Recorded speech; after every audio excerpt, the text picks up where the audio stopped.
Sintayong memanggil 22 pemain saat timnas Indonesia melawan Irak dan Filipina pada kualifikasi Piala Dunia 2026.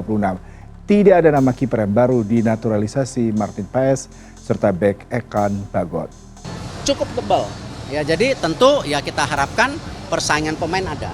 Dan saya harapkan juga pemain harus serius, ini bukan buat semua, ya bukan hanya buat Elkan tapi buat semua. Pemain yang memang setengah-setengah memperkuat tim nasional, ya memang prefer mungkin atau dia memilih dengan ya kita juga nggak mau paksakan, tapi ya tim Indonesia akan jalan terus tanpa siapapun.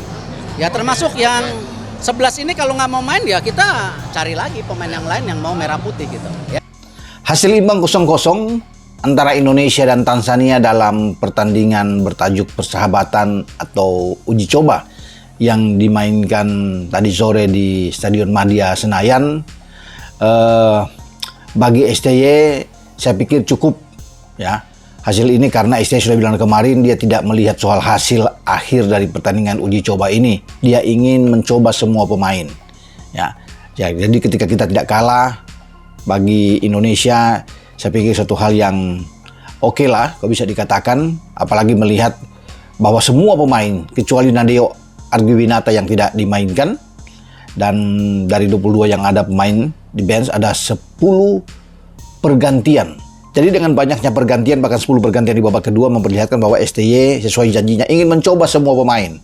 Ya, makanya dia bilang saya tidak melihat lah mau menang, mau kalah, mau seri dalam pertandingan ini, dia ingin ya menguji coba semua pemain sesuai dengan keinginannya sebelum menghadapi Irak pada tanggal 6, karena itu yang paling penting, karena pertandingan terakhir kita kan lawan Filipina pada tanggal 11. Dan kalau kita melihat tadi cara bermain timnas Indonesia di babak pertama khususnya, kita bisa melihat bahwa timnas Indonesia bermain seperti tim Eropa. Jujur nih teman-teman, kenapa saya katakan seperti itu? Karena teman-teman perlu mencermati begitu banyak peluang yang bisa diciptakan oleh para pemain timnas kita. Secara total di babak pertama, para pemain kita bisa menciptakan 6 peluang yang berbahaya. 5 on target dan 1 off target. Oke lah, lawannya adalah Tanzania, tapi kan Tanzania juga bermain dengan 11 pemain. Dan walaupun ini adalah hanya training match, tapi Tanzania juga bermain dengan serius. Bahkan beberapa kali mereka melakukan pressing yang cukup agresif. Tapi para pemain kita juga sangat fokus untuk bisa bermain berdasarkan konsep yang diinginkan oleh Sintayong. Malik membuktikan kalau Sintayong ini pelatih yang memperhatikan Liga Indonesia juga. Memang si Malik ini Malik Rizaldi ini dia bagus di Champions Series ketika lawan Borneo. Dia bisa nyetak 2 gol di sana. Ini membuktikan ketajaman dia, dan juga selain itu juga dia dari liganya sepanjang musim gue merhatiin, gue nonton banget soalnya. Dia itu nyetak golnya lumayan banget gitu. Dia kalau nggak salah ya dari 36 match kok, bukan 30 sekian match lah. Dia itu nyetak 13 gol sama 4 assist, rekor dia di Liga Indonesia. Di Champions Series dia ngegolin 2 lawan Borneo, menang akhirnya di sana. Dan ya memang ini pemain kualitas dan boleh lah dicoba untuk masuk timnas. Dan dia pede banget, dia juga happy, dia pede, dia bilang kalau dia nggak akan menyia-nyiakan kesempatan ini, dan dia bilang gue siap untuk bersaing dengan pemain-pemain keturunan. Itu keren banget, itu mental yang dibutuhkan. Itu yang diharapkan. Pemain keturunan bagus datang di Indonesia, menjadikan pemain-pemain lokal kita terpacu, mentalnya naik, terpacu juga untuk lebih baik lagi. Dan terbukti ya si Malik ini dia berani, dia bilang, dia ngomong di media, dia bilang enggak ada urusan, gue akan bersaing dengan mereka. Itu keren, itu sangat amat keren. Oke. Yang dalam pikiran saya begitu. Oke. Maksud saya naturalisasi jalankan, tapi paralel kompetisinya rapikan, pembinaan usia mudanya rapikan. Jadi nggak boleh ini meninabobokan lalu orang lupa ininya. Oke. Gitu loh. Orang lupa ya kompetisi, orang lupa pembinaan usia muda gitu loh. Orang malah menghinakan, itu yang saya prihatin. Local pride nggak ada lah yang di kompetisi itu yang potensial, yang pantas. Udah pakai aja yang abroad, pakai aja yang naturalisasi gitu loh. Lalu kita akan jadi bangsa yang minder. Karena sebelum lebih lanjut, jangan lupa klik tombol jempolnya, karena jempol kalian adalah bukti kalian cinta timnas Indonesia.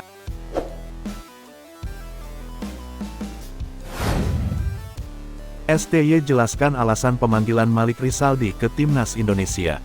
Pelatih Timnas Indonesia, Sintayong, memaparkan alasan pemanggilan pemain Madura United Malik Rizaldi ke Timnas Indonesia, dan lebih memilih Dimas Derajat ketimbang Hoki Caraka. Komentar ini dipaparkan Sintayong dalam jumpa pers setelah pertandingan latihan Indonesia vs Tanzania di Stadion Madia, Jakarta, pada Minggu, tanggal 2 Juni tahun 2024. STY jelaskan alasan pemanggilan Malik Rizaldi ke Timnas Indonesia. Timnas Indonesia berbagi hasil imbang 0-0 dengan Tanzania dalam pertandingan persiapan jelang ronde laga-laga kualifikasi Piala Dunia 2026 tersebut. Malik baru bergabung dengan pemusatan latihan Timnas Indonesia pada Sabtu, tanggal 1 Juni tahun 2024. Ia baru datang setelah membela Madura United di laga leg kedua final Championship Series Liga 1 tahun 2023 sampai tahun 2024 melawan Persib Bandung pada Jumat tanggal 31 Mei tahun 2024. Penyerang sayap berusia 27 tahun ini berhasil mencatatkan 12 gol dari 36 penampilan bersama Madura United dalam Liga 1 tahun 2023 sampai tahun 2024. Malik dipilih karena bermain baik di Liga 1 dan Malik memang pemain yang diperlukan oleh saya di tim, ujar STY kepada awak media. Dalam laga bertajuk training match tersebut, pemain kelahiran Surabaya tersebut diturunkan di paruh kedua menggantikan Marcelino Ferdinand. Selain pemanggilan Malik, STY juga memberikan alasan mengapa dirinya lebih memilih Dimas Derajat dibanding Hoki Caraka untuk mengisi lini depan dalam skuad Timnas Indonesia kali ini. Untuk alasan kenapa lebih pilih Dimas, karena Piala Asia U23 sudah selesai, Hoki dan Sananta juga bisa di U23 dan senior, karena ini antisipasi untuk Piala Asia U23 juga kemarin, jelas pelatih asal Korea Selatan. Indonesia telah memainkan 4 laga grup F kualifikasi Piala Dunia 2026 zona Asia. Ia baru datang setelah membela Madura United di laga leg kedua final Championship Series Liga 1 tahun 2023 sampai tahun 2024 melawan Persib Bandung pada Jumat tanggal 31 Mei tahun 2024. Penyerang sayap berusia 27 tahun ini berhasil mencatatkan 12 gol dari 36 penampilan bersama Madura United dalam Liga 1 tahun 2023 sampai tahun 2024. Malik dipilih karena bermain baik di Liga 1 dan Malik memang pemain yang diperlukan oleh saya di tim, ujar STY kepada awak media. STY ungkap alasan mengacak nomor punggung Timnas Indonesia dalam laga bertajuk training match tersebut. Pemain kelahiran Surabaya tersebut diturunkan di paruh kedua menggantikan Marcelino Ferdinand. Selain pemanggilan Malik, kata STY dan Marcelino soal kurangnya chemistry Timnas Indonesia saat menghadapi Tanzania dari 4 laga tersebut, Sintayong selalu melakukan perubahan komposisi pemain untuk bergabung ke Timnas Indonesia. Hal ini dilakukan sesuai dengan kebutuhan tim dan seiring dengan kedatangan beberapa nama baru ke Timnas Indonesia yang sebagian besar merupakan pemain-pemain diaspora. Skuad Garuda akan menghadapi Irak dan Filipina di 2 laga tersisa grup F. Kedua laga tersebut akan dimainkan di Stadion Utama Gelora Bung Karno, SUGBK. Merah Putih hanya membutuhkan 1 kemenangan guna memastikan 1 tempat di putaran ketiga kualifikasi. Tim besutan STY berada di posisi kedua klasemen grup F dengan mengoleksi 7 poin dari 4 laga yang sudah dimainkan. Berita selanjutnya, Elkan Bagot pensiun dari Timnas Indonesia usai disindir Erick Thohir. Ketua Umum PSSI, Erick Thohir akhirnya buka suara terkait polemik Elkan Bagot di Timnas Indonesia. Pemain Ipswich Town itu dirumorkan tidak memenuhi panggilan pelatih Sintayong. Elkan Bagot kini tidak dipanggil ke Timnas Indonesia untuk kualifikasi Piala Dunia 2026 zona Asia. Penyebabnya diduga karena ia sempat mangkir dari pemanggilan untuk Timnas Indonesia U23 di playoff Olimpiade 2024 Mei lalu. Terkait hal itu, Erick Thohir menyatakan tidak masalah lantaran PSSI tidak pernah memaksa dan hanya mengakomodir pemain-pemain yang mau membela Timnas Indonesia saja.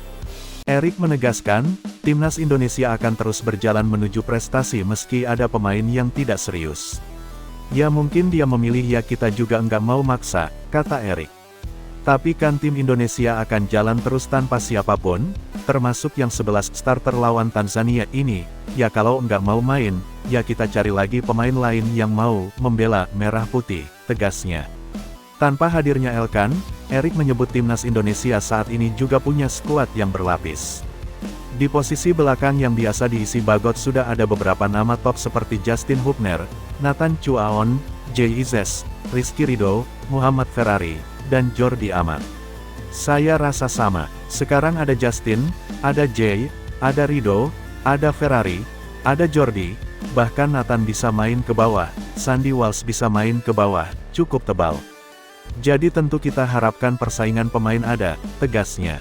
Pernyataan Erick Thohir menjadi sentilan untuk Elkan Bagot dan dia bisa saja tidak akan lagi mendapatkan kesempatan membela timnas Indonesia. Elkan saat ini sudah mencatatkan 22 penampilan bersama timnas Indonesia sejak debutnya pada tanggal 22 Desember tahun 2021 dengan mencetak 2 gol. Sejatinya, dia merupakan pemain langganan Shin Tae-yong sebelum hadirnya sejumlah pemain belakang seperti Justin Hubner dan Jay Izes. Kelvin Verdong, calon pemain naturalisasi timnas Indonesia, mengaku bahagia bisa menjajal latihan perdana bersama timnas Indonesia. Ia juga merasa diterima oleh rekan-rekannya. Verdong menjadi salah satu pemain yang masih menunggu proses naturalisasinya beres. Bersama Jens Raven, keduanya diharapkan dapat menjalani debut dengan timnas saat menghadapi Filipina pada tanggal 11 Juni. Proses naturalisasi keduanya mandek karena belum mendapat persetujuan dari DPR RI. Sebelumnya, Menpora Dito Aryo Tejo menjelaskan kalau naturalisasi kedua pemain akan dibahas oleh Komisi 3 DPR RI awal pekan depan. Meskipun masih dalam proses menjadi warga negara Indonesia, WNI, Verdong rupanya tetap dihadirkan dalam latihan timnas Indonesia yang berlangsung di Stadion Madia, GBK, Jumat tanggal 31 Mei tahun 2024. Ketua Badan Tim Nasional, BTN PSSI Sumarji mengatakan kehadiran Kelvin Verdong dalam latihan timnas tak lepas dari keinginan Ketua Umum PSSI Erick Thohir dan atas permintaan Shin Tae-yong. Tujuannya agar Coach Shin Tae-yong tahu kondisi Verdong sendiri dan segera bisa menyatu sambil menunggu proses naturalisasi yang sedang dilakukan oleh Federasi, kata Sumarji kepada pewarta. Iya, ini prosesnya sedang berjalan. Nanti kita ikuti perkembangannya. Lanjutnya menyoal proses naturalisasi Verdong. Seusai latihan, Kelvin Verdong juga sempat ditanyakan awak media terkait perasaannya menjalani latihan perdana bersama skuad timnas Indonesia. Ia mengaku senang bisa berada di Indonesia. Selain karena cuacanya bagus, ia juga diterima baik oleh tim. Dia, Shin Tae-yong, memperkenalkan saya kepada para pemain. Saya merasa diterima oleh tim karena dia, kata Verdong. Tak hanya Shin Tae-yong, Ragnar Oratmangun juga disebut-sebut turut membantu mempercepat adaptasinya dengan timnas. Iya, saya telah berbicara dengan Ragnar Oratmangun sebelumnya dan apa yang ada di sini. Kami kenal satu sama lain sebelumnya. Karena mereka, saya merasa sangat diterima di sini, di Indonesia, lanjutnya. Kelvin Verdong pun berharap proses naturalisasinya dapat segera selesai, mengingat runtunannya masih perlu waktu panjang. Adapun setelah proses Komisi 3 selesai, naturalisasi Verdong masih menyisakan beberapa tahapan. Yakni pembahasan di Komisi 11, lalu rapat paripurna DPR RI. Setelah itu akan berlanjut ke keputusan Presiden, Kepres dan pengambilan sumpah Kemenkumham. Kemudian perpindahan vetasi dari KNVB ke PSSI. Harapan saya mereka bisa menyelesaikannya secepat mungkin. Namun, kita perlu menunggu dan menanti apa yang akan terjadi nanti. Kita akan lihat nanti, Verdong mempertegas. Berita selanjutnya, heboh. Elkan Bagot hapus status pemain timnas Indonesia di Instagram. Kabar tak sedap hubungan Elkan Bagot dan timnas Indonesia memasuki babak baru. Teranyar, terungkap fakta bek jangkung itu menghapus status pemain timnas Indonesia di bio Instagram miliknya. Sebelum diberitakan punya hubungan yang retak dengan timnas Indonesia, Elkan Bagot mengisi bio Instagram miliknya dengan kalimat football player at Ipswich Town NFC, yang merujuk pada klub dan timnas tempatnya berseragam. Namun, pantauan Sindo News, Jumat tanggal 31 Mei tahun 2024 bio Instagram Elkan Bagot tidak lagi menerangkan dia pemain timnas Indonesia. Meski demikian, beberapa postingan Elkan Bagot dengan seragam timnas Indonesia masih bisa dilihat. Bagot jadi sorotan sejak tidak memperkuat timnas Indonesia di babak playoff Olimpiade 2024 lawan timnas Guinea U23. Tidak sampai di situ, dia juga tidak masuk dalam daftar pemain timnas Indonesia untuk FIFA Matchday edisi Juni tahun 2024. Pelatih Timnas Indonesia Sintayong enggan bicara banyak soal absennya Elkan Bagot memperkuat Merah Putih di putaran kedua kualifikasi Piala Dunia 2026 zona Asia. Masalah Elkan mungkin langsung tanyakan saja kepada Elkan. Mungkin Elkan yang lebih tahu, tegas Sintayong di Jakarta, Selasa tanggal 29 Mei tahun 2024.